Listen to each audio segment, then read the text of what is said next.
안녕하세요. 대치동 논술혁명 박기호 선생입니다. 자, 오늘은 특별한 게스트를 모시고 이제 진행하겠습니다. 오늘 간호대 특집이거든요. 그래서 간호학과 합격생이라 한번 얘기를 나눠보겠습니다. 이제 코로나 시국에다가 간호대 학생이 나왔으니까 우리 위생관념 철저하기 위해서 마스크 착용하고 해보겠습니다. 자, 안녕하세요. 네, 안녕하세요. 누구신가요? 저는 카톨릭대학교 간호학과에 재학하고 있는 박정면이라고 합니다. 네, 카톨릭대 지금 다니고 있는 학생이죠, 그죠? 네, 그러면 지금 이제 1학년은 아니고 2학년이죠, 그죠? 네. 2학년. 자, 논술 전형으로 갔었죠? 네, 논술 전형으로 입학했습니다. 네. 그러면 논술 일단 왜 준비하게 됐죠? 저는 정시에 집중하고 있었는데, 정시파. 네, 정시로 대학을 가려고 준비하고 있었는데 아무래도 재수를 하다 보니까 거기에 부담이 조금 있어서 논술 전형을 지원을 하게 됐어요. 논술은 몇 개 썼죠? 저는 한 개 지원했습니다. 한 개 썼어요? 한 개 붙었어요? 네. 오, 대단합니다. 자, 일단 논술은 보험으로 생각을 하고 공부를 했다 이거죠? 네. 그러면 언제부터 했죠? 저는 그 3월 달부터 재수를 시작하게 하면서 그 3월 달부터 논술 공부를 같이 병행을 했어요. 그때 당시에는 기본 강의 1권을 그 인강으로 들었고 제가 지방에서 살아가지고 현강은 듣질 못했어요. 그래서 인강으로 1권을 한 3회독 정도 했었던 것 같아요. 1권을 3회독. 자, 그래서 이제 현장 강의도 오기 전에 기본 강의를 3회독 네. 인강으로 들었나요? 네. 그러면 일단 지방 학생이고 네. 지방에서 원격으로 먼 거리 있으니 서울까지 오기 힘드니 3월부터 인강으로 했는데 기본 강의를 3번씩이나 돌렸다. 그 왜 3번씩 돌리려고 했죠? 보통 한 번 보고 말거나 한 번도 제대로 안 보는데 왜 그렇게 3번씩 봤을까요? 그 기호쌤 강의를 들어보면 네. 베껴쓰기를 굉장히 강조하세요. 그렇죠. 근데 저는 베껴쓰기를 시도를 했는데 베껴쓰기를 시도했는데 손이 아파가지고 잘 못했어요. 그러다 보니까 이게 그 이제 답안지나 이런 걸 이해하는데 시간이 좀 걸려가지고 처음에는 강의를 그냥 배속을 높이지 않고 그냥 들었고 그다음 두 번째는 조금 더 높여서 들었고 그다음 세 번째는 엄청 2배속으로 해서 강의를 여러 번 돌려봤었던 것 같아요. 그러면서 풀이 방식을 익히는 거에 집중을 많이 했었고요. 그 답안지를 보고 하는 것보다는 어떻게 매트릭스 기법을 통해서 그런 풀이 방식을 익히는 데 많이 집중을 했었던 것 같아요. 자, 그러니까 베껴쓰기 하려니까 손이 아팠다. 네. 그러니까 이제 하기가 싫으니까 그냥 네. 강의만 들었다. 네.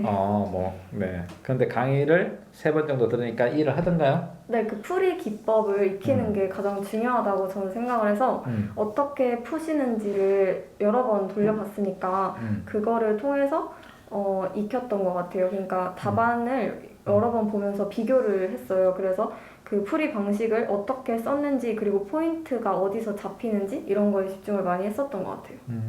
그러면 이제 9평 이후에는 또 이제 모의고사의 9평 모의고사 이후에 네. 9월 평가원 이후에 논술에 집중했다고 했잖아 아까. 네네네. 네. 그러면 집중했다는 거는 시간을 얼마큼 투자했다는 거죠? 저는 저 같은 경우에는 카톨릭 대학교가 10월 달이 논술 시험이었기 때문에 9월 모평이 끝나고부터 바로 한 달 정도밖에 시간이 없었어요. 그러네요. 딱 한 달 시간. 네, 그래서 근데 그 동안에는 제가 정시를 준비하던 학생이다 보니까 모의고사를 많이 치중을 했었던 것 같아요. 그래서 그동안 논술을 한 달, 2달 정도 못했어가지고 그 시험이 한 달 남았을 때는 하루에 2시간 정도 투자를 했었어요. 하루에 2시간씩? 네네, 매일? 하루에 2시간씩 매일 투자를 했었던 것 같아요. 그러니까 9평을 치기 전까지는 탐구를 2시간씩 했었는데 그 이제 9평 치고 난 이후로 이제 논술 전까지 해서 그 탐구하는 시간에 그 논술을 강의를 듣고 그 다음에 그 예상 문제, 네. 그 예상 문제 그 강의가 있어요. 카톨릭 대학교 예상 문제 그 강의 그거를 여러 번 많이 봤었던 것 같아요. 그걸 하루에 2시간씩 보면서 풀이 방식을 익히고 그 다음에 예상 답변 이런 거를 여러 번 봤었어요. 그러면 파이널 수업에서 했던 예상 문제는 도움이 됐나요? 그거는 제가 현역 때도 논술을 준비하면서도 많이 도움이 됐다고 생각을 했어서 재수 때도 한 번 더 했었던 거거든요. 저는 현역 때는 경희대학교를 쳤었는데 간호학과. 네, 간호학과를 경희대 쳤어요. 간호학과. 근데 네. 그 당시에는 경희대학교에 전날 그 현강을 들었었어요. 바로 전날 파이널, 직전 파이널, 직전 하루 전날. 파이널을 들었었는데 그 직전 파이널에서 설명해주신 주제와 그다음 예상 답안지가 그 다음날 바로 똑같은 게 나왔어요. 그래가지고 시험에서 굉장히 수월하게 당황하지 않고 풀어나갈 수 있어서 그게 되게 좋다고 생각을 해서 재수를 할 때도 논술을 하겠다고 생각을 하면서부터 그 강의를 들으려고 했었고 그리고 재수할 때 그거를 들었었어요. 그 전날에 그걸 들었었고 그리고 현강도 저는 카톨릭 대학교 들었었어요. 현강을 들었어서. 자, 그러면 직전에 이제 참삭도 이제 진행하고 그랬겠죠, 그죠? 네. 네. 참삭을 받아보니까 어떤 점이 좋던가요? 그러니까 본인은 참삭 받기 전과 후가 어떻게 달라지던가요? 첨삭은 아무래도 저는 그 지방에 살다 보니까 첨삭이나 이런 건 직접 첨삭을 못했었어요. 그렇다 보니까 원격으로 첨삭을 받았었는데 한 1년 정도 원격으로 첨삭을 받았었는데 그 전에는 사실 뭐 글을 써도 이게 잘 썼는지 못 썼는지 판단을 잘 못해요. 그리고 이제 답안을 미리 보다 보니까 내가 어떤 부분을 잘 썼고 어떤 부분을 못 썼는지 잘 모르는데 첨삭을 받으면 이게 어떤 부분은 잘했다, 어떤 부분은 못했고 내가 이 부분은 보강을 해야 되고 이 부분은 이렇게 지워야 되고 이런 부분을 잘 알 수 있어서 되게 좋았던 것 같습니다. 자, 이제 그러면 아까 이제 현역 때 이제 경희대 예상 문제 풀어봤는데 그 시험 때 그대로 나왔다고 했잖아요. 그 비슷한 수준이 어느 정도 그랬나요? 뭐 주제만 같았나요? 제시문도 비슷했나요? 아니면 뭐 어땠나요? 아예 문제가 똑같았어요. 저는 되게 놀랐던 게 그 설명해주신 주제가 정말 똑같이 제시문에 나와서 그 단어를 처음에 저는 그 수업 시간에 들었을 때 처음 듣는 단어라서 되게 생소했는데 그날 이제 시험장에 딱 들어가서 그 지문이 똑같이 나오고 그 다음에 그 말씀하신 그 단어가 똑같이 나와가지고 그냥 진짜 제시문 안 읽고 그냥 바로 글을 썼었던 것 같아요. 이제 뭐 유출됐거나 출제자거나 둘 중 하나겠네요. 자, 보통 이제 학생들이 야 이거 유출된 거 아니냐 뭐 이렇게 말할 정도로 맞춰냅니다. 그거는 이제 경향선을 쭉 훑다 보면 이렇게 잡아내는 경우가 있죠. 우리 대표적으로 이제 서강대 제시문도 뭐 똑같은 걸 맞춰내기도 하고 그랬습니다. 자, 이제 가톨릭대 같은 경우는 문제가 세 문항 주어지잖아요. 네네. 세 문항 다 제시문이 다른데 네. 그거는 어떻게 풀어나가나요? 되게 벅찼을 텐데. 그러니까 문제가 하나, 둘, 세 개가 있고 제시문이 다 다른데 빨리빨리 풀었어야 되는데 가톨릭대 준비하는 학생들한테 이제 팁을 준다면? 가톨릭대 같은 경우에는 제시문 자체가 되게 짧아요. 그래서 답도 짧은데 그게 어떻게 보면 좋은 점이 될 수도 있고 나쁜 점이 될 수도 있는 게 글을 쓰다 보면 사실 짧게 요약을 하고 짧게 쓰는 게 되게 어려워요. 그래가지고 저 같은 경우에는 그 가톨릭대 예상 그 문제를 인강을 들었다고 했잖아요. 네. 그 부분을 들으면서 어떻게 문제를 푸는지 답안을 되게 많이 봤었고요. 그리고 유형 자체가 비슷비슷하게 나와요. 그래서 그 재수 때도 마찬가지로 카톨릭대 듣기 전날 파이널이 있어요. 그 현강을 들었었거든요. 그 현강을 들어서 그때 이제 어떻게 글을 쓰는지 약간 요령을 또 익혔고 그런 식으로 했었던 것 같아요. 그러니까 그게 세 문제이기 때문에 시간 배분을 일단 되게 잘해야 되고 그 시간 배분 같은 경우에는 일단 글을 전체적으로 한번 읽고 어떤 부분을 내가 어렵게 생각하는지 그리고 어떤 부분은 좀 쉬운지 이런 거를 판단을 잘 해서 먼저 쓸 거를 정해가지고 이렇게 쓰는 게 좋았던 것 같아요. 저는 그렇게 했었고 시간은 조금 한 10분 정도 남아서 검토하고 이렇게 글을 마무리 지을 수 있었습니다. 그 이제 가톨릭 때는 이제 논술 반영 비율이 70%고 내신 반영 비율이 30%서 꽤 높죠. 네네네. 네, 꽤 높은데 본인은 그러면 이제 내신 반영 비율이 높은 이 학교인데 내신이 등급이 1, 2등급에 속하나요? 아니면 그 바깥인가요?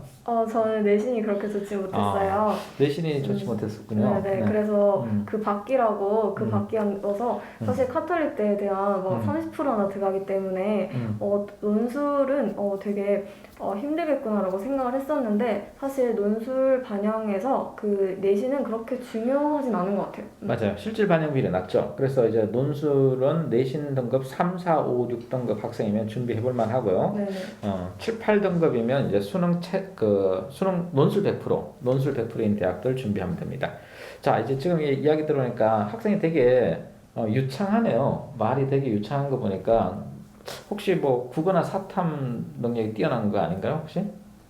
저 같은 경우에는 사탐은 만점이었고요. 사탐 만점. 네, 그리고 국어도 1등급을 국어 맞았었는데 1등급. 그 이제 저 현역 때를 생각을 해보면 국어가 조금 못 쳤었어요. 수능 때. 네. 그랬었는데 이제 재수하면서 제가 3월 달에 3회독 논술을 했었어요. 네. 그러면서 독해 방법을 조금 바꿨었던 것 같아요. 논술 들으면서. 그래서 공부가 약간 연계되는 게 있는 게 그런 논술이 조금 늘다 보면 그 국어도 살짝 늘고 그리고 영어도 마찬가지로 이렇게 늘고 전체적으로 성적이 되게 많이 올랐었던 것 같아요. 그러면 구체적으로 독해 방법 중에서 뭐 비문학 독해 방법, PQ법 있잖아요. 문학 독해 방법, 주계법 있고 통계 독해 방법, 독립변수, 종속변수 사이의 쟁변 상특 있잖아요. 네. 그 중에 어떤 게 가장 국어 공부, 영어 공부에 도움이 됐나요? 저는 비문학 독해법이 가장 인상 깊었었어요. 그러니까 아무래도 학생들이 국어를 하다 보면 제일 어려워하는 파트가 비문학이잖아요. 네. 근데 그 비문학을 할 때, 독해를 할 때, 사실 이렇게 약간 긴 지문이 약간 막막한데 그 이제 논술하면서 그 비문학 독해법을 저는 진짜 여러 번 봤었어요. 거의 그러니까 어떻게 하면 이렇게 짧게 요약을 하는지 이걸 딱 여러 번 풀이 방법을 봤었는데 그 부분이 되게 많이 도움이 됐었어요. 그래서 이제 국어도 도움이 됐었는데 저는 영어도 많이 도움 됐다고 생각합니다. 자, 이제 학교를 다니잖아요. 네네. 그럼 나는 이제 제일 궁금한 게 요즘 최근에 수업은 어떤 걸 들었어요? 학교에서? 저는 얼마 전에 해부학을 실습을 다녀왔어요. 해부학 실습? 네네. 나 해부학 그럼 막 피를 봐야 되는 거잖아요. 칼로 막 자르고 그러는 거 아닌가요? 네네. 되게 무서운 건데. 카데바 실습이라고 해서 저희 학교에서 진행하는 게 있는데 그거를 실습을 얼마 전에 다녀왔고 그리고 요새는 기본 간호학이라고 해서 또 실습을 진행하고 있어요. 그럼 막 주사도 찌르고 막 혈압도 재고 막 그러는가요? 네, 아직까지는 거기까지 못했고 저번 주에 침상 정리한 거. 이제 침대 경험했어요? 네, 배웠습니다. 자, 이제 해부학 그러면 진짜 사람의 시체를 가지고 해부하는 개구리 자르는 그 정도가 아니군요. 네, 그거랑 조금 달랐어요. 약품 처리도 돼 있어서 되게 냄새나 이런 거가 조금 있었는데 그래도 되게 감사하는 마음으로 참여했고 되게 뜻깊은 경험이었습니다. 물론 이제 기증받은 시체가 있고 그 신체에 대해서 뭐 이렇게 감사 기도도 하고 경의도 표하고 그리고 이제 직접 이제 시도를 했군요. 거기서 삶과 죽음에 대해서 혹시 느낀 게 있나요? 너무 돌직구인데 너무 돌발적인 질문인데. 네. 되게 허무하다 이런 생각도 했었고 그 다음에 뭔가 또 이렇게 죽음에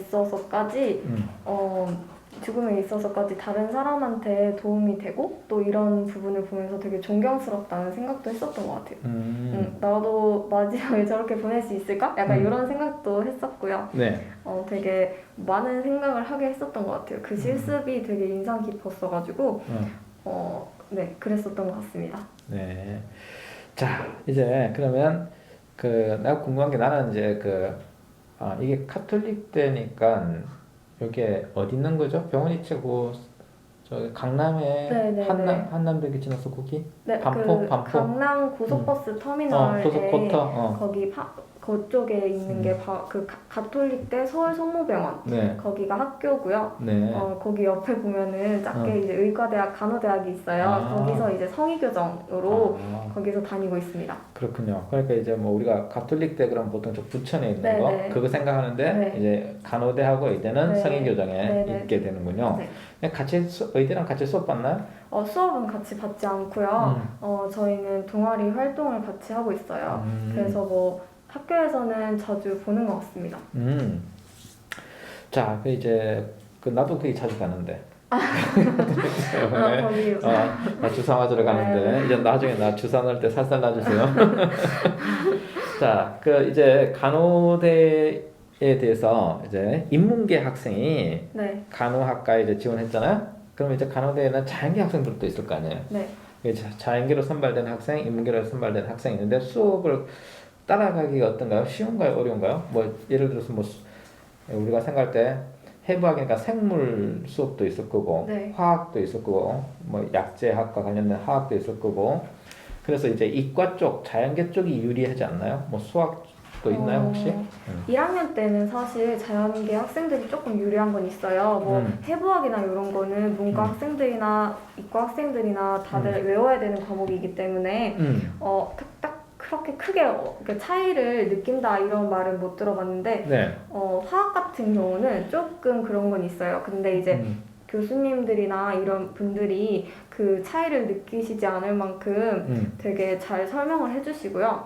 그래서 이제 문과 학생들도 크게 그렇게 어려움은 없는데 그 학생들마다 차이가 조금 있고 학년이 올라가면 올라갈수록 문과 학생들이 유리하다 이런 말을 되게 많이 해요. 왜 그럴까요? 왜냐하면 간호학과 공부 자체가 일단 외우는 게 조금 많고요. 그러니까 이해보다는 외우는 과목이 많기 때문에 이과 학생들보다는 이제 문과 학생들이 조금 잘 외운다 이런 인식이 있어요. 그래가지고 이제 올라가면 올라갈수록 문과 학생들이 더 이제 유리하다. 근데 이제 1학년 때는 과목이 화학이나 이런 과목 때문에 유전학 이런 과목 때문에 살짝 어려움을 느낄 수 있는데 그 부분이 점점 올라가면서는 크게 없다고 들었습니다.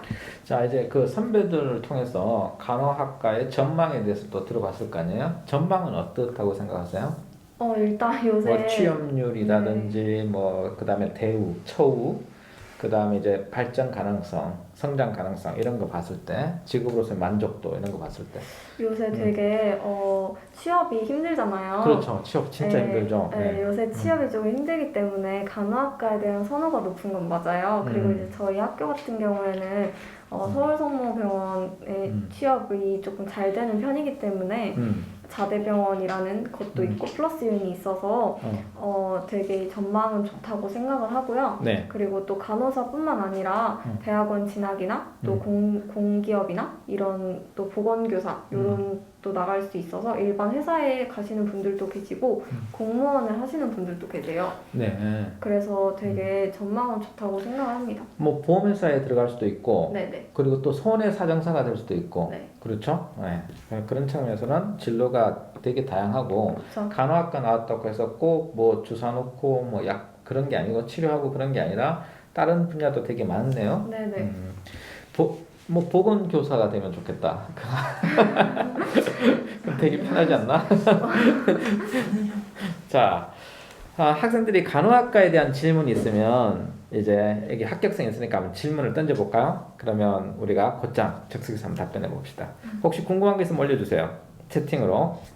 여기 다른 질문이 하나 올라왔는데 7회차에 시작해서 현강을 듣고 있는데 어제 9회차는 많이 어렵다고 갑자기 어려워지나요? 그런데 이거는 1회차부터 4회차까지가 독해하고 추론 파트입니다.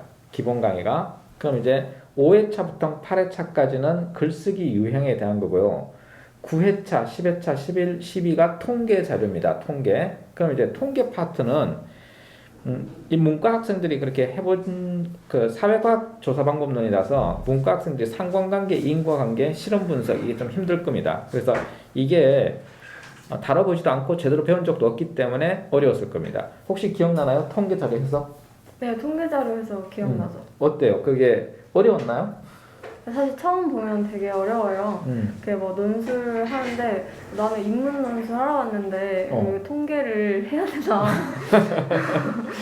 그거 되게 어려운데 그게 풀이법이 약간 그 수업 듣다 보면은 풀이법이 정해져 있어요. 네. 그래서 그 풀이법을 여러 번 또 보면은 이해가 되는 것 같아요. 그래서 그 학교별로 또 이제 건대나 이런 데는 통계를 또 많이 내기 때문에 네. 그거 이제 자기가 어떤 학교를 지원하느냐 그거에 따라서 또 많이 유형별로 달라진다고 생각을 해요. 학생 입장에서 이제 박 교수님이 가르쳐주는 통계 논술 방법, 통계 자료 해석을 독해하는 방법, 네. 문제를 푸는 방법 네. 이야기 들었을 때 그게 어떻게 진짜 문제 풀 때 그렇게 하면 풀리던가요? 네, 저는 풀렸었는데 그 일단 첫 번째 딱 봤을 때는 그냥 무슨 말을 하는지 잘 몰라요. 근데 이제 일단 시험 문제가 뭘 요구하는지 잘 모르잖아요. 네네네. 그게 첫 번째죠. 네. 그다음에 이제 강의를 들었을 때는 어땠던가요? 네, 강의를 듣고 나면 내가 어떤 답을 써야겠구나 이런 게 일단 잡히고요. 그다음에 어떻게 풀어야겠구나 이렇게 또 잡히는 것 같아요. 네. 그러니까 이제 지금 질문 주신 분한테 지금 논술 수업이 어렵다고 했잖아요, 그죠? 네네. 그 통계 자료 파트 9강이니까 통계 자료에 벌써 상관관계 나가고 있는데 수업을 여러 번 들어보면 될까요? 그런데 뭐라고 답변하셨으시죠? 저는 여러 번 보는 거를 되게 추천을 많이 해요. 제가 일단 썼던 방법이기도 하고 일단 한 번 들으면 이해가 잘 안 되거나 아니면 기억이 잘 안 남아요. 그래서 저는 일단 첫 번째는 그냥 듣고 그다음 두 번째나 세 번째 들을 때는 일단 배속을 조금 높여가지고 시간이 아까우니까 여러 번 높여서 여러 번 듣는 걸 추천해요. 저는 여러 번 듣기를 추천합니다. 그러니까 이제 인강이 좋은 이유가 현강을 들었잖아요. 현강을 들었으면 인강으로 복습을 할 수 있으니까 인강의 이론 파트는 업로드 해놓거든요. 네. 그래서 그 현강 듣고 인강으로 복습하는 걸 이제 현강생들한테 추천드립니다. 자, 이제 간호대 정시, 가톨릭대 간호 정시 입결은 어느 정도예요? 그런데 혹시 주변에 정시로 들어온 친구들 있죠? 네, 많아요. 근데 그들은 국영수가 대체 몇 등급이고 국어 몇 등급, 수학 몇 등급, 혹시 뭐 주변에서 뭐라고 이야기하고 나 몇 개 틀려서 정시 들어왔다 이런 게 있을 거 아니에요? 대체적으로 어떻던가요? 대체적으로 일단 문이과 입결이 조금 차이가 나는데 당연히 차이 나겠죠? 네, 문과 같은 경우에는 제가 알기로 100분위가 94, 93 요 정도 되는 걸로 알고 94. 있어요. 100분에 94. 이제 네. 근데 카톨릭대 같은 경우에는 영어 비율이 굉장히 반영 비율이 되게 낮고요. 네. 수학이 되게 높아서 네. 수학이 1등급이고 영어가 3등급인 친구도 있었어요. 그러니까 이제 영어는 3등급이라도 상관없고 네. 수학 1등급인 애들이 네네. 붙었더라. 네네. 그렇군요. 그러니까 100분이 94% 정도 되면 네. 우리 경희대가 100분위가 한 95% 네네. 정도 되거든요. 건국대가 95%에서 96%. 건국대랑 거의 비슷한 수준이네요. 네, 그 정도 되고 간호학과로 따지면 중앙대 간호학과랑 되게 비슷해요. 정시 점수는 네네. 중앙대 간호학과랑 입결이 거의 비슷한 점수로 올라가는. 어떤 친구 중에는 고려대학교 간호학과 친구도 있었어요. 고려대 간호학과? 네, 그거랑 그다음 저희 학교랑 붙어서 왔는 친구도 있는데 그 친구 같은 경우에는 저희 학교 4년 장학생이었고요. 그리고 이제 중앙대 간호학과랑 저희 학교를 되게 많이 선택을 해서 오는데 중앙대 간호학과랑 가톨릭대 간호학과를 선택해서 들어간다. 네, 되게 많이 선택을 하는데 이제 다른 경험이나 이런 대학 생활을 원하는 친구들은 중앙대학교 간호학과를 많이 가고요. 그리고 이제 자대병원을 되게 중요하게 생각하는 친구들은 저희 학교를 많이 오고. 그렇죠, 병원. 네네. 그런 게 차이가 조금 있는 것 같아요. 네, 우리 정유원 연구원이 이제 글을 올려줬는데 가톨릭대 간호학과 입문 2020 학년도 기준 100분위 단순 평균은 93%, 최저가 90.0, 90%고 15명 모집에 56명 지원해서 경쟁률은 3.7, 예비 8번까지 합격했다고 합니다. 네. 자, 이제 그래서 이제 정리를 해보면 간호학과는 우리가 병원이 있는 그쪽을 선호한다면 가톨릭대 간호학과 이쪽을 많이 간다 이거죠. 네. 들어가 보니까 만족도가 어떤가요?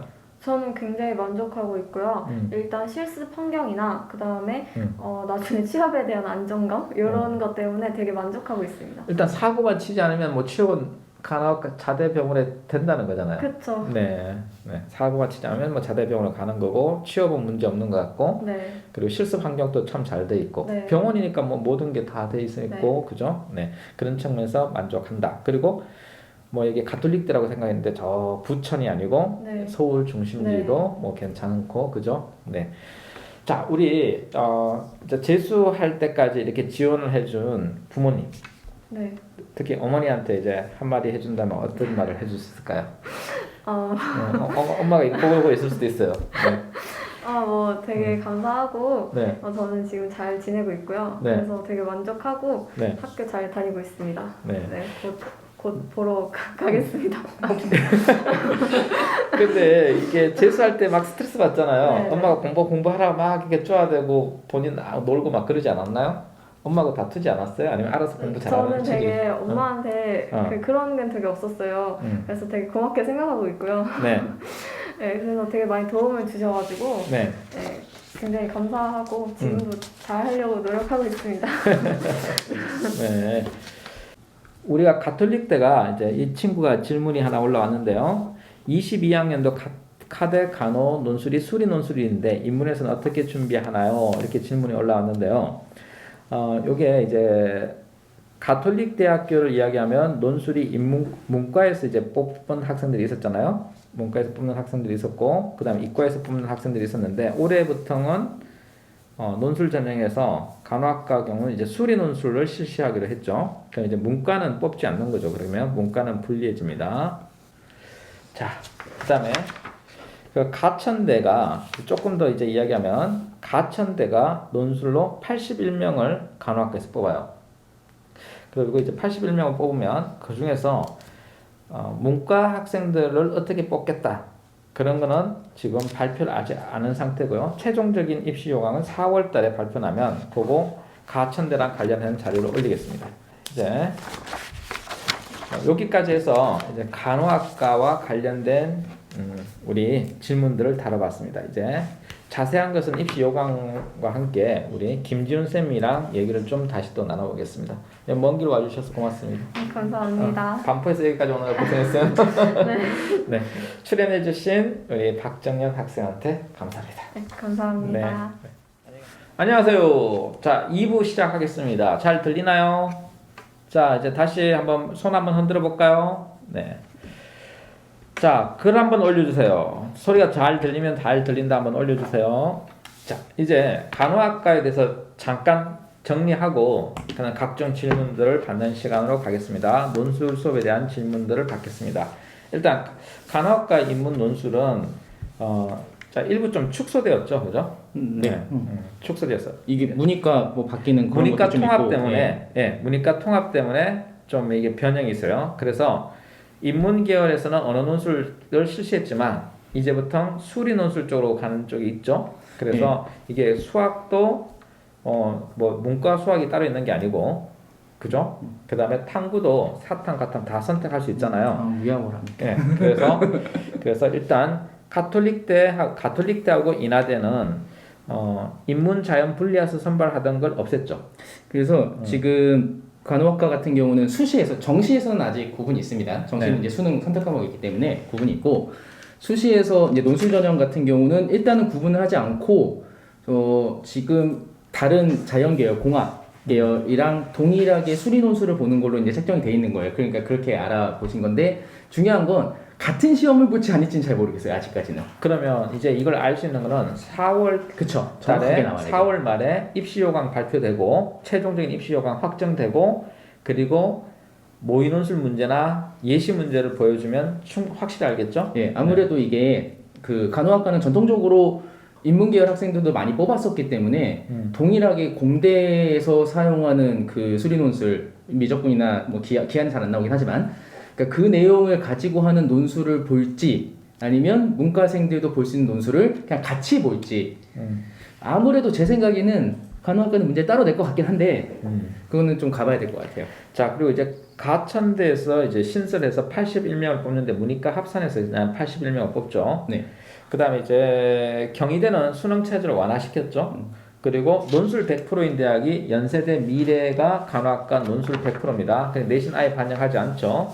자, 그럼 다시 이제 경희대 가볼게요. 경희대는 이게 국어, 수학은 이제 국어는 이제 뭐든 상관없고 수학은 미적분, 기하, 학통 중에 선택하면 되는 거고 이게 통합됐으니까 영어, 사탐이나 과탐 중에서도 한 개의 영역을 반영해서 2합 5가 되는 거잖아요. 네, 2합 5. 네, 2합 5고 이게 논술 우수자로 뽑는 게 굉장히 적어졌어요. 4명을 뽑는 거예요. 4명. 4명을 뽑고 4명이네요. 네, 논술 70%. 논술 70% 반영하죠. 자, 이제 성신여대가 이것도 뭐 탐구는 하나만 반영하죠. 그리고 모집인은 6명. 모집인은 6명이고 논술 70%죠. 성신여대. 그리고 최저는 2합 6. 네, 2합6, 2개 합6. 자, 그러면 3등급이 2개 있으면 되는 거죠. 그 다음에 연세대 미래는 문이과 통합해서 7명을 뽑습니다. 7명을 뽑고 수능 최저학력 기준에서는 2개, 2합 4가 되죠. 2합 4가 되고 논술 100%입니다. 그죠? 네, 여기 찾느라고 좀 오래 걸렸어요. 네. 7명. 네. 자, 2합 그리고 4. 네. 그리고 이제 중앙대 가볼까요? 중앙대. 있습니다. 중앙대는 15명을 모집합니다. 그죠? 15명 모집에 이게 사탐, 과탐 두 과목을 반영하는 사과탐 두 과목을 반영하는데 뭐 사탐 2개나 과탐 2개 아니면 사탐 하나, 과탐 하나 이렇게 봐도 되죠? 그런데 이게 수능 체제가 너무 높아요. 네. 3개 영역 합6. 그래서 이게 수능 체제 맞추기가 참 까탈스러운 대학이죠. 그럼 최저만 맞추면은 확실히 경쟁률은 떨어지죠. 경쟁이 확실하게 이게 떨어지죠. 네. 같은 장단점이 있어요. 네. 자, 그리고 이제 가천대학교 이제 올해 가장 핫한 간호학과입니다. 적폐조로 가야죠. 네. 이게 문이과 1관 해가지고 이제 선발하는데 81명. 엄청나게 많이 뽑죠. 근데 가천대는 또 그 역사적으로 봤을 때 여기가 적성을 보던 학교잖아요. 네, 적성에서도 이제 네. 간호대가 제일 높긴 했었죠. 사실 따지고 보면은 네. 그때 50문제 중에 간호대 가려면 최소 43문제는 맞아야 된다. 엄청나네요. 예. 네. 그런 식의 그 학과였으니까 아무래도 여전히 제일 높을 거라고 예상은 할 수 있고 시험 방식 요거를 좀 우리가 빨리 알아내야 되는데 아직 얘기를 안 해주니까 뭐 이건 일단 4월 말이면 다 이제 발표를 해야 되니까 5월 초에 우리가 전부 다 정리해서 올려드리겠습니다. 간단한 수학 문제가 나올까요? 가천대가? 뭐 내겠죠. 예, 아무래도 내 가능성이 높긴 할 것 같은데. 네. 그런데 이제 뭐 가천대가 논술도 수능 체제가 쉽고요. 굉장히 낮으니까. 그렇죠. 하나만 3등급 하나만 이상이면 됩니다. 3등급이니까 뭐 그죠? 해볼만 하죠. 자, 지금까지 이제 올해 이렇게 뽑는 그 논술로 뽑는 것에 대한 이야기를 했고요. 그리고 이제 여기까지 이제 간호학과에 대한 얘기를 이제 마무리할까 합니다.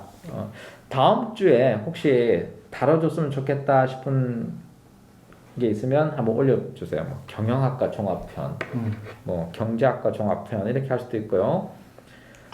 그래서 궁금한 점이 있으면 질문 올려주시면 우리가 기획해서 준비를 하겠습니다. 자, 이제 학생들의 Q&A로 들어가 볼까요? Q&A 올라온 거 한번 볼까요?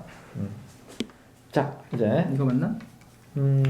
이게 맞나요? 네, 맞습니다. 여기네요. 자, 연세대 논술에 요거 한번 질문이 답변하셔야 될 것 같은데 연세대 논술에 수리 논술이 나오는데 수리 논술은 확률과 통계 과목에서만 나오나요? 이거 굉장히 자주 질문 나옵니다. 네. 이거. 네. 저도 이것만 대답을 굉장히 많이 한 것 같은데 네. 일단은 그러니까 이런 오해가 연대가 처음에 모의 논술 그 다음에 첫 번째 실제 기출 그리고 다시 그 다음에 모의 논술까지 전부 다 확통을 내서 확통으로 굳어졌다는 느낌을 좀 줬었어요. 야, 이게 인문계 논술에도 그러네요. 네. 네. 그런데 작년에 이제 실제 작년 기출 그러니까 2021학년도 이 시험에서 갑자기 이제 확통을 안 내죠. 그러니까 애초에 처음부터 연대는 확통을 내겠다고 얘기한 적이 없어요.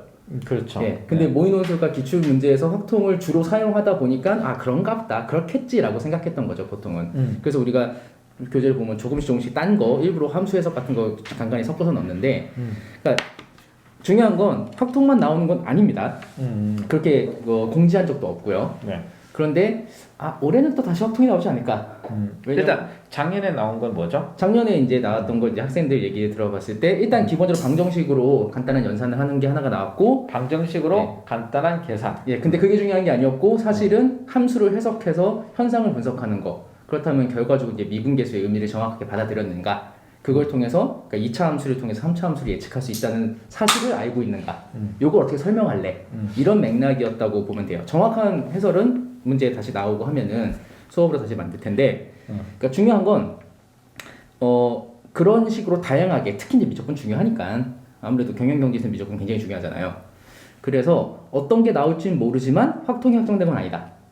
대신 작년에 미적분 형태가 좀 나왔으니까 올해는 반반이다. 근데 확통이 다시 나올 가능성이 조금 더 높지 않을까? 그런 생각이 들긴 들어요. 네. 이제 관련된 질문 하나 더 있나요? 한번 볼까?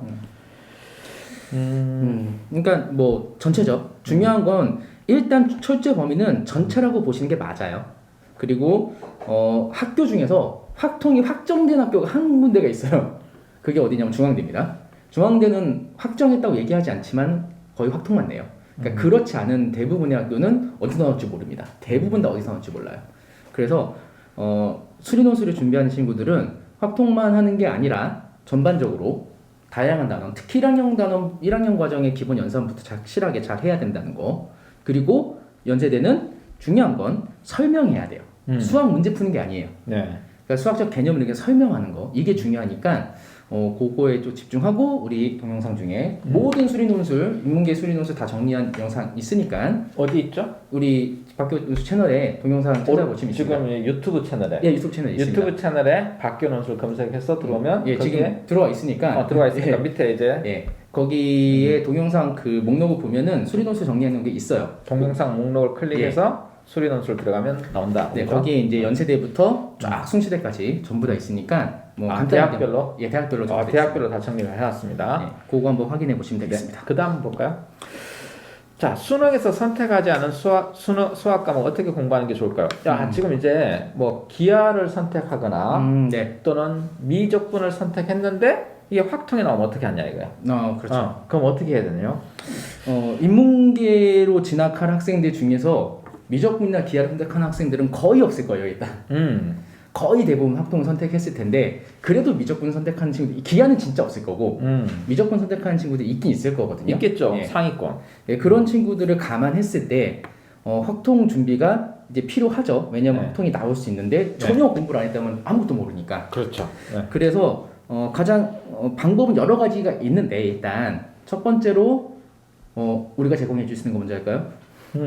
저희가 제공해 줄 수 있는 것 중에 하나가 뭐냐면 우리 5월부터 네. 연대를 아울러서 여러 가지 상경계열 논술, 그러니까 상위권 학교의 논술을 위한 수업이 5월에 개강되잖아요. 네. 그때 제가 수업을 지금 진행하려고 계획을 하고 있죠. 네. 거기서 전반적으로 수리 논술에 필요한 그 수학 개념을 한번 쫙 정리할 겁니다. 네. 확통부터 해가지고 네. 미적분 그러니까 간단한 미적분까지 네. 이과 미적분 말고, 그러니까 그 수업만 해도 일단 기본적인 아이디어는 받아들일 수 있어요. 그리고 더 중요한 건 뭐냐면은 사실은 평상시에 문제풀이 연습이 안 돼 있으면 수학 문제는 이론을 알아도 못 풀거든요. 모든 공부가 다 똑같긴 하지만. 그래서 추천하는 거는 가장 기본 강의를 어떻게든 이제 수강을 하는 거예요. 우리 다 패스가 있는 친구들이면 여러 가지 수학 수업을 들을 수 있잖아요. 아니면 하다못해 EBS 들을 수도 있잖아요. 그러면 가장 기본 강의를 통해서 문제 푸는 방법, 아주 기초적인 문제 푸는 방법 있죠. 그것만이라도 일단 수행해 놓고 나면 그 다음에 파이널 수업을 통해서 정리를 할 수 있어요. 그러니까 거의 대부분 논술 문제에서는 나오는 유형이 좀 정해져 있거든요. 확통이라고 해도. 그러니까 확통 문제 또 복잡하게 가면 되게 복잡해지는데 그런 거 다 필요 없고 그 논술에서 사용하는 그런 과정들이 있으니까 일단 학생들은 가장 기초 단계 수업만 수강을 해가지고 기초만 잘 닦아놔라. 그러면 그 이후에 그걸 가지고 우리는 파이널 수업 때 딱 대학의 유형에 맞춰서 공부해서 정리할 수 있다. 그렇게 이해를 해주면 좋겠습니다. 자, 이제 여기까지가 이제 수리 논술과 관련된 거고요. 질문 올라온 것에 대한 답변을 좀 해보겠습니다. 네. 자, 질문 올라온 거 보면요. 네, 한번 보세요. 네. 여기서 논술 준비하는데 주 몇 시간 투자가 적당한가요? 자, 이거 관련된 질문이 있습니다. 여기요? 관련된 질문이 뒤에 가면 한 번 더 넘겨볼까요? 자, 요거. 수능 최저 기준을 맞추는 정도로만 수능 공부를 하고 논술 학습 비중을 늘리는 것이 좋을까요? 이런 질문이 있는데요. 자, 이거 두 가지 종류가 있어요. 두 가지 종류가 첫 번째 친구들은 정시 플러스 논술을 준비하는 친구들. 아까 우리 합격생처럼 정시와 논술을 준비해야 되는 경우가 있잖아요. 이럴 경우는 어떻게 하냐면 정시로 대학을 가야 되잖아요. 그죠? 그래서 도움으로 논술을 준비하는 거니까 정시 90%, 수능 90% 준비하고 논술은 10% 정도 시간 배정을 합니다. 예를 들면 이런 거죠. 주 1회 이제 논술 수업을 듣잖아요. 인강을 듣든 현강을 듣든 주 1회 듣습니다. 하루는 이제 4시간 들었겠죠. 그 다음에 나머지 6일 동안 하루에 30분 내지 1시간 정도 투자하는 거예요. 그러면 주당 7시간에서 많게는 주당 10시간 정도 됩니다. 그렇게 하면 이제 합격권에 들어갑니다. 그러니까 학생들이 그거조차 안 하기 때문에 떨어지는 겁니다. 자, 그게 이제 정시 플러스 논술을 준비하는 케이스고, 지금 이 학생처럼 아예 그 정시 가능성을 고려하지 못하는 경우, 즉 정시 지원 가능성이 낮은 경우, 예를 들어서 영어 빼고 국어가 이제 상대평가잖아요. 수학이 상대평가, 그리고 사탐 있잖아요. 근데 국어, 수학, 사탐 중에 한 과목이라도 뭐 4등급이 뜬다. 그럼 정시는 어떻게 돼요? 일단은 가장 최상위 경기권 대학을 가야 한다는 것이죠. 그렇죠. 예.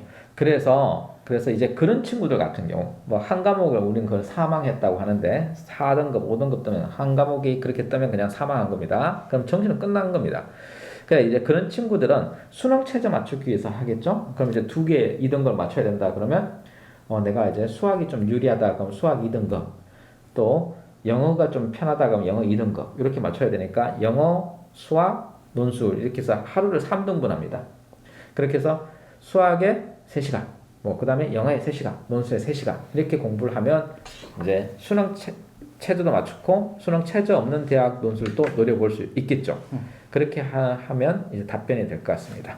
그래서 논술 준비는 2가지 타입이 있다. 논술 올인해야 되는 학생들과 아니면 수능 최저랑 정시랑 같이 공부해야 되는 경우가 있다 하는 거죠. 또 질문이 있는데요. 성균관대에 대한 질문이 성균관대로 가봅시다. 있습니다. 성균관대 인문 전형 궁금합니다. 글로벌 상가, 글로벌 리더, 글로벌 경영, 글로벌 경제 이렇게 되죠. 빡세나까지. 현역 고3이 준비하는 경우 준비기간 어느 정도가 필요할까요? 이렇게 돼 있죠. 이게 논술 문제가 어려운 게 아니라 경쟁자가 어마무시한 겁니다. 일단 한번 살펴볼까요? 일단은 논술 점수가 60이고 학생부가 40으로 꽤 높은 편이긴 하지만 사실 성대 교과가 또 함정이 있죠. 이게 작년에는 비교과 10%, 교과 30% 해서 교과의 실질 반영 비율이 낮았거든요. 네. 근데 이게 올해 코로나 때문에 비교과 없앴어요. 네. 비교과 없애버리고 지금 교과를 엄청 올려놓은 거예요. 네. 근데 비율은 높지만 여전히 사실은 점수 차가 그렇게 높지 않은 학교 중에 이제 대표적인 학교죠. 근데 이제 조금 올랐어요. 반영 비율이. 원점수, 평균, 표준 편차, 등급을 기재한 모든 교과가 반영되는데요. 그 말은 절대 평가가 아닌, 그리고 전문 교과가 아닌 그 일반 교과 있죠? 그 교과가 반영되는 겁니다. 그래서 일단 전 과목이 전 과목. 예. 그런데 국수 영사 교과의 전 과목입니다. 과학은 안 들어가죠. 네.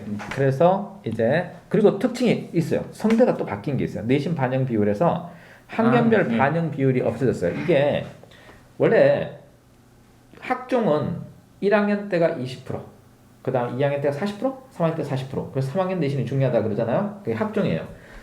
그럼 논술은 어떠냐? 논술은 똑같아요. 1대1대1 똑같아요. 그냥 과목이 있느냐 없느냐 요걸 따지는 거예요. 그렇죠. 그런데 성균관대만 유독 논술도 2, 4, 4였어요. 근데 없앴어요. 이제 없애가지고 그냥 내신 별로 중요하지 않죠. 그리고 점수차가 한번 볼까요? 점수차가 1등급이면 40점을 받고 5등급이 38점을 받으니까 자, 이 정도는 이제 뭐 아무것도 아닙니다. 차이가 안 나죠. 거의 없다고 보는 거죠. 사실 이제 내신 1등급 받으면 성균관대 오지 않죠. 그런 경우는 총 맞았다고 표현하죠. 실질적으로 요 학생들이 경쟁을 하겠죠. 그렇죠. 여기 이제 2, 3, 4 2등급 바깥으로 나가는 친구들 거의 뭐 2등급 후반, 뭐 3등급, 4등급, 5등급 학생들이 경쟁을 하게 되겠죠. 네. 점수차가 조금 있는데 논술로 극복이 충분히 가능한 점수차. 네. 근데 논술도 잘 써야 된다. 요거는 당연한 얘기긴 하죠. 그렇죠. 근데 이제 요렇게 바뀌기 전에는 내신 8등급 학생이 합격을 했어요. 근데 지금은 이제 내신 8등급이 합격할 수 없는 구조로 바꿔놨네요. 점수차가 이제 6등급부터 크게 나타나기 시작하죠. 그렇죠. 여기서부터는. 이 6등급이 마지노선이 될 가능성이 높아요. 이렇게 되면. 네. 근데 성대 논술 자체로 보면 아까도 말씀하셨지만 논술 문제 자체가 어렵거나 그런 게 아니라 되게 그 정형화된 시험이기 때문에 그렇죠. 준비하는 방법이 거의 뻔하잖아요. 네, 맞아요. 그래서 잘 써야 된다. 현장에서 잘 써야 된다. 근데 이제 완벽해야 돼요. 네. 완벽하게 써야 돼요. 그러니까 틀리면 안 돼요. 틀리면. 진짜 잘 썼다고 생각하고 나왔는데 왜 안 되지? 이런 경우도 있어요. 성대선 다 이래요. 성대선은 성대 시험 치고 나올 때는 애들이 다 애들끼리 자기 다 잘 썼다고 생각하고 애들이랑 얘기하면서 그렇게 쓰는 거 맞지? 맞아. 그러면서 지네들끼리 막 자화자찬하고 우리 붙었어. 뭐 이래요. 애 뿌리야 막 이러면서. 그런데 그만큼 쉽다는 거예요. 쉬운데 뻔히 보이는데 그런데 차이 나는 것은 뭐가 차이 난다? 경쟁자들이 다 그 정도 맞추는 애들이다 이거죠. 그래서 이 글로벌 이 3글로벌에 올라면 이제 그 내신 등급도 이제 좋은 학생들이 잘 돼요. 그 내신 등급이 좋다는 것은 내신 등급과 관련해서 뭐가 연동하냐면 수능 점수가 연동하니까. 그러니까 비례하는 거죠. 비례하니까 이게 수능 체제도 높잖아요. 높은 편이죠, 상대가. 그러니까 수능 체제가 글로벌은 이제 수능 체제가 높은 편이니까 수능 체제를 확실히 맞출 수 있고, 그리고 논술 준비 기간은요 엄청나게 투자를 해야 됩니다. 그러니까 완벽하게, 그러니까 어려운 걸 공부해야 되니까라기보다는 완벽한 답안을 연습하기 위해라고 생각하는 게 맞죠, 상대는. 그러니까 노골적으로 우리 한번 생각해 보세요. 성대 글로벌 3을 상과에 지원할 정도면 정시로 거기 간당간당 해야 지원하는 거잖아요. 그러니까 2등급 하나 정도 있으면 네. 그렇죠? 그러면 이제 그런 친구들은 대부분 연대를 같이 지원한다고. 그렇죠. 그 연대 논술과 성대 논술, 서강대를 낼 거라고요.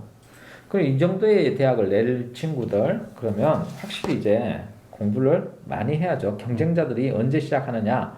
대부분 1월달, 늦어도 3월달에 시작하고요. 7월달에 시작한 학생들 중에서 붙은 친구는 있는데 문제는 이게 논술은 7월달에 스타트하면 문제가 앞에 6개월 동안 우리가 진행한 걸 어떻게든 공부를 해야 돼요. 그러면 이게 공부 부담 때문에 문제가 있습니다. 그래서 성균관대를 준비한다 그러면 미리 좀 준비를 했으면 좋겠습니다. 네, 그리고 현역 고3 같은 경우는 준비기간 최소 성대를 준비한다 최소 6개월을 끌어박아야 됩니다. 그죠? 6개월을 끌어박고 기본 익히고 나서 성대 기출문제 빡세게 풀고 완벽하게 쓸 준비를 해야 됩니다. 그러니까 나 이거 풀 수 있어 이 정도가 아니라 완벽한 답안이 나와야 됩니다. 어휘 선택수는 또 굉장히 높아야 되죠. 그리고 이제 성대도 그 사탐 교과와 관련돼 있는 주제를 거의 웬만하면 내기 때문에 거기에 대한 이해도 완벽해야죠. 엉뚱한 핵심 없으면 안 되죠. 아까 통계 이야기했잖아요. 네, 성대는 통계가 그렇죠. 완벽해야 돼요. 통계도 이제 거의 자료 서로 다른 자료를 복합 해석해야 되는 뭐 이런 거라서 통계가 이제 논술 문제가 3문제인데요, 성대는. 그런데 사실상 통계를 2문제 내요. 그래서 사실상의 4문제 체제로 바꿔가지고 난이도를 막 올려놓은 거죠. 자, 이제 성대에 대한 얘기는 좀 됐을까요? 답변이 됐을 것 같은데. 그 다음에 인원 변화. 인원 변화. 자, 대부분의 대학이 논술 모집 인원이 감소하였던데 그로 인해서 당연히 합격자들의 평균 점수는 올라가겠죠. 자, 이게 합격자들의 평균 점수가 올라간다. 이게 아니고요. 커트라인이 변화가 있겠죠. 근데 저는 별로 변하진 않을 것 같아요. 왜요? 그러니까 합격자들의 논술 점수의 그 평균 자체가 그렇게 변하지는 않을 것 같은 게 그러니까 논술 점수 같은 경우가 되게 완벽한 정규분포를 그리진 않을 거거든요. 근데 여기서 함정이 하나 있어요. 무슨 함정이냐면 뽑는 인원수가 한 학과에 6명 뽑다가 1명 줄여서 5명이 된 케이스가 되게 많거든요. 그래서 줄어든 것도 많이 줄어들진 않았고, 그러니까 전체를 보면 많이 줄었는데, 전체를 보면 사실 늘었죠. 전체를 보면 가천대랑 들어와서 가천대랑 뭐 고대 세종이랑 수원대가 들어와서 인원수가 확 더 그렇게 빠지지 않고 거의 비슷합니다. 기존 대학을 중심으로 하자면 인원이 줄어들긴 했는데, 줄어들긴 했는데 어차피 그 합격권은 사실은 조금 점수가 크게 갭이 있었을 거라고 보이거든요. 별 차이 안 난다. 그러니까 커트라인에 있어서도 별 차이가 안 날 것이다. 그렇죠. 왜? 예비번호 받은 학생도 성적이 꽤 높았을 테니까. 그럼요. 예. 그래서 한 명 정도 줄어든 정도이기 때문에 별 문제는 없을 것이다. 자, 이제 이카루스님이 올렸는데요. 연대 논술에서 정의에 대한 문제를 물어보는 것으로 나온 걸로 알고 있다. 그렇다면 문제 자체가 연산 문제를 토대로 정의를 설명해야 되는 것인 것 같다. 적어도 문제 난이도가 4점짜리 중 어려운 사점에 해당하는 난이도일까요? 예를 들면 14번이나 19번 정도에서 차이를 알고 싶습니다. 아유, 연대 수리 논술에 대한 네, 얘기인데요. 수학 문제에 대한 얘기인데 이렇게 생각하면 돼요. 그 단순히 수학적 정의를 물어봤다고 하기에는 좀 어렵고 이제 수학적 정의를 통해서 설명하는 거 그러니까 아까 미분계수를 통해서 설명한다는 게 2차 함수 그러니까 3차 함수를 미분하면 2차 함수가 되잖아요. 그 3차 함수에서 그 미지수를 구하는 거였고 그건 단순 연산이었으니까 대부분 다 어렵지 않게 구했다고 했거든요. 그러면 이게 어떻게 이렇게 변해가는지를 설명하라고 하면 결과적으로 미분계수가 뭐 양수다, 음수다 하니까 이제 증가한다, 감소한다 예측할 수 있다. 이런 식으로 가볍게 설명해도 될 거예요, 일단은. 근데 정확한 문제는 저도 이제 더 확실하게 보고 말씀을 드릴 수 있는데 요게 너무 완벽한 정의, 수학적으로 완벽한 정의 이렇게 한다기보다는 수학적으로 우리가 배웠잖아. 우리가 기본적인 개념을 배웠으니까 그 배운 개념으로 일단 현상을 설명하도록 해봐. 이런 맥락이라고 생각을 하면 되거든요. 근데 이제 4점짜리 난이도까지 가기에는 조금 문제가 있죠. 4점짜리 난이도의 문제, 수능에서 4점짜리 난이도 문제는 정의를 정확히 알고 있느냐, 개념 정확히 알고 있느냐 이게 아니라 여러 개의 개념이 막 섞여 있고 계산도 긴데 네가 이거 해낼 수 있겠냐? 요런 게 이제 수능에서 4점짜리 문제라고 보는 게 맞거든요. 그래서 수능 문제로 딱 연결시키기에는 조금은 애매하긴 한데 오히려 어디에 가깝다고 보면 되냐면은 그냥 기니디 찾는 문제에 좀 더 가깝다고 보는 게 맞을 거예요. 그러니까 그게 이제 문제에 따라서 이게 20번 나올 때도 있고 막 그런데 그게 사실은 각각 기억 니은 디귿 선지 자체가 각각의 개념적 정의를 정확하게 반영하느냐 아니냐에 따라서 이게 맞다 틀리다가 바뀔 수가 있거든요. 그래서 그쪽에 조금 더 가까운 문제라고 보는 게 맞고 그러면 4점짜리는 맞긴 맞아요. 그렇게 따지면. 왜냐하면 그게 4점짜리인 이유는 할 게 많아서거든요. 그래서 어떻게 생각하면 좋으냐면은 일단은 우리가 흔히 알고 있는 수학 4점짜리의 어려운 난이도 이걸 생각하지는 말고 대신 각각의 공식, 수학적 용어 이게 어떻게 그 적용되고 어떻게 활용할 수 있는지 그거를 현상에 어떻게 갖다 붙일 수 있는지 이런 연습이 좀 필요하다는 거 그렇게 생각을 하면 됩니다. 정확하게는. 자, 이제 그 성균관대 질문 내신 몇 등급까지 지원하면 되냐? 그러니까 5등급은 아무런 문제가 없습니다. 6등급까지 올해는 지원해라 이렇게 말할 수 있습니다. 작년 같으면 내가 8등급, 7등급 지원하라고 이야기했을 텐데 올해 이제 반영 비율이 좀 달라져서 이 커버할 수 있는 커버링이 있잖아요. 커버링을 따져봤을 때 논술 한 문장으로 커버할 수 있는 논술 뭐 A0 맞던 친구가 A 플러스 맞아가지고 이 커버할 수 있는 점수를 따졌을 때 한 6등급까지는 아무런 문제가 없을 거다. 7등급은 참 힘들 것 같다 하는 느낌이 듭니다. 근데 어쨌든 논술을 정말 티가 나게 잘 써야 되죠, 그럼. 네. 그래서 그건 7등급 이야기고 그렇죠. 티가 나게 잘 쓴 건 7등급. 5등급이면 충분하다. 5등급이면 가능성은 분명히 있다. 불리하지 않다. 5등급 네. 불리하지 않다. 5등급은 전혀 불리하지 않다. 6등급은 이제부터 이제 해봐라. 문제가 된다. 6등급은 도전해도 된다. 이 정도 이야기 해볼 수 있고요. 자, 인원수 이야기하면 중앙대 경영처럼 거의 반토막 나는 게 있죠. 연대가 그래요. 연대가 재작년하고 작년하고 논술 인원수가 거의 반토막 났죠. 네. 문과가 거의 전체적인 비중은 40% 감소했지만 문과는 거의 반토막 났습니다.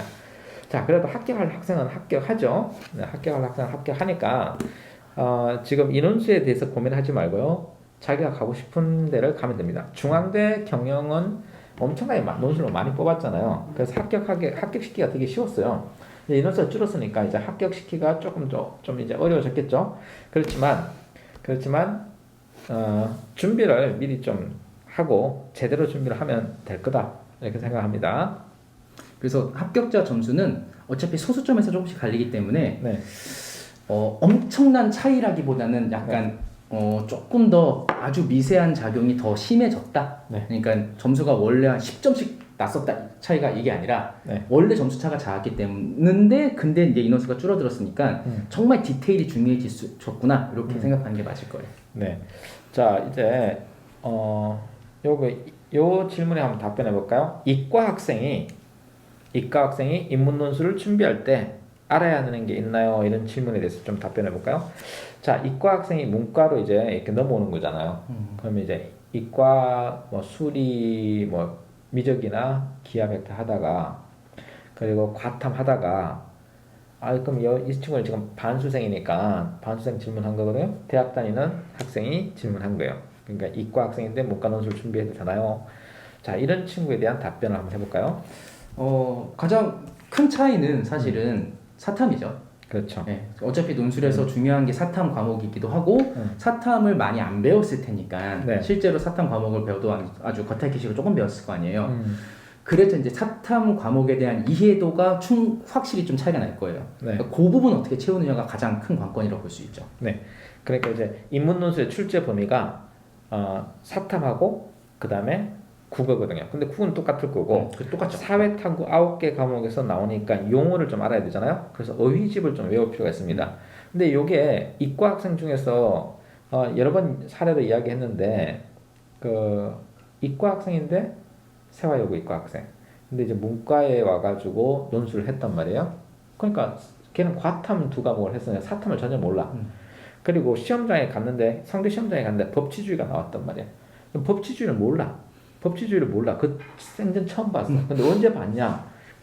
성대 시험장에 들어가서 어휘집을 펼쳐서 봤는데 그 어휘집에 법치주의가 나온 거야. 그래서 실질적 법치주의, 형식적 법치주의를 거기서 처음 본 거야. 그리고 이제 시험장에 가서 딱 펼쳤는데 그게 나온 거야 또. 그래서 그 본 거 그냥 그대로 쓴 거예요. 그래서 합격을 했다는 거예요. 그래서 어휘집을 체계적으로 공부하는 게 좀 좋을 것 같다. 그리고 그건 이제 되게 극단적인 사례이기도 하니죠. 사례가 이런 거 나왔다니까? 급한 거고 지금 준비한다면 지금부터 준비한다면 당연히 어휘집을 통해서 계속 정리하고 저는 정말 가장 기초적인 수업은 좀 수강을 했으면 좋겠어요. 학생들. 그것도 안 듣고 욕심내면 네, 그건 안 돼요. 그거는 말도 안 되죠. 네. 네. 그러니까 어휘집에는 충분히 네. 우리가 요거는 사실은 네. 시험 전에 네. 컨닝해라 아니면 네. 평상시에 가볍게 보면서 머릿속에 그냥 때려 넣어라 네. 이런 식으로 우리가 만들어서 준 책이니까 네. 이거에 100% 의존하면 안 됩니다. 네. 왜냐면은 이것만 읽어가지고 그러니까 학생이 실력이 좋으면 이것만 읽고 다 전체 궤를 알 수 있을 텐데 네. 아무래도 그 연결성도 알아주면 좋잖아요. 그래서 네. 지금 시간이 있다면 반드시 가장 기초 수업은 좀 들어주는 게 좋습니다. 어떤 수업이든 상관없습니다. 가장 기초 수업. 자, 이제 시간이 10시간 넘어서 오늘은 여기까지 하고 다음 주 이 시간에 질문들을 또 해주시면 다음 주 이 시간에 뭘 좀 다뤄주세요 이렇게 하거나 우리한테 계속 질문을 올려주시면 채팅창으로 질문 올려주시면 다음 주에 뭘 다뤄주세요 이렇게 생각나는 거 올려주세요. 그러면 우리가 다음 주에 또 Q&A 시간을 이렇게 준비해서 자료를 준비해서 입시 영상을 또 진행하겠습니다. 네, 끝나고 올려주셔도 됩니다. 언제 올려주셔도 상관없습니다. 네, 이 영상은 다시 돌려보기가 가능합니다. 자, 지금까지 입시 상담소 오늘 마치겠습니다. 안녕하세요. 안녕. 안녕히 계세요. 안녕히 계세요.